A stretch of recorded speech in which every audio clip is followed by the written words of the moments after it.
आज world story telling day है और मुझे लगा कि आपको ना एक कहानी सुनाई जाए।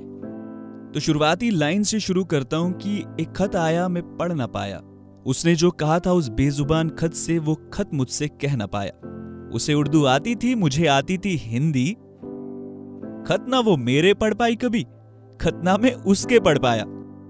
ये कहानी उन दिनों की है जब ये फोन और इंटरनेट के चोंचले नहीं हुआ करते थे, मजहब की दीवार नहीं हुआ करती थी, बस एक ही चीज जिंदा थी, मोहब्बत।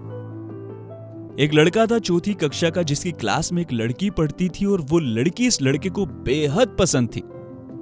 वो बचपन वाली मोहब्बत के बारे में सुना है ना, एकदम बेपाक, बस ऐसी ही थी। पर मुश्किल की बात तो ये थी कि लड़के को हिंदी आती थी और लड़की को उर्दू, और फोन, इंटरनेट और सोशल मीडिया के चोंचले तो है नहीं, तो बात कैसे की जा सकती है। तो उस लड़के ने एक खत तो लिखा, लेकिन खत उसको पढ़ के कौन सुनाएगा ये ढूंढना बहुत मुश्किल हो गया था। तो उस लड़के ने अपनी क्लास में एक लड़का ढूंढा जिसको हिंदी और उर्दू दोनों आती थी। और इस कहानी की सबसे खूबसूरत बात यह कि जिसने खत लिखा है वो भी राइटर है, जिसको खत भेजा जा रहा है वो भी राइटर है, और जो खत लेकर जा रहा है वो भी राइटर है। तो लड़के ने खत लिखा और कहा कि भाई ये खत ना उसको पढ़ के सुना देना प्लीज, मेरा भाई नहीं है। तो भाई बंदगी के चक्कर में ये भी चला गया और खत पढ़ के सुनाया कि मेरे बेरोजगार इश्क को रोजगार दे, दिल का बंटवारा करूं कोई हिस्सेदार दे, पुराने सारे मुकदमे खारिज कर दे, नई दरखास्त पे नजर बार बार दे। अब लड़की को ये खत पढ़ के सुनाया जा रहा है और जवाब में लड़की ने भी एक खत लिख के भेजा। तो अब इन जनाब को भी उर्दू नहीं आती थी, तो इसने कहा कि भैया पढ़ के सुना दो कि आखिर लिखा क्या है, हमें भी तो पता चले। तो लड़के ने पढ़ा कि पिछली दफा इश्क तेरे घर था, इस दफा मेरे घर है, ये इश्क बस कुछ रोज का मेहमान है और कुछ भी नहीं।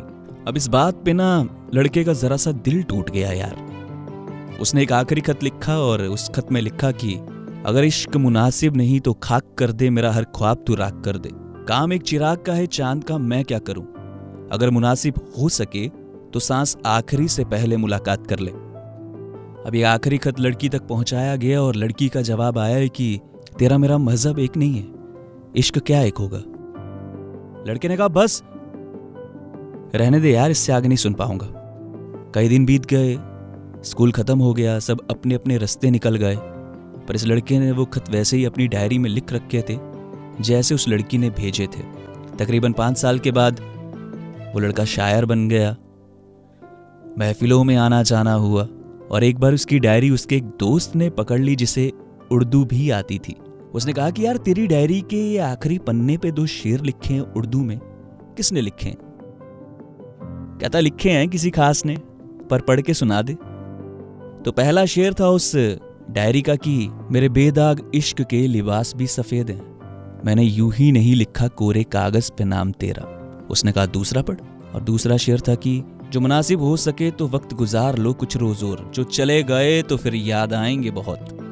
एक छोटी सी प्रेम कहानी थी यार, जो एक मीडिएटर की वजह से मुकम्मल ना हो पाई, क्योंकि उसने वो खत वैसे पहुंचाए ही नहीं जैसे लिखे गए थे।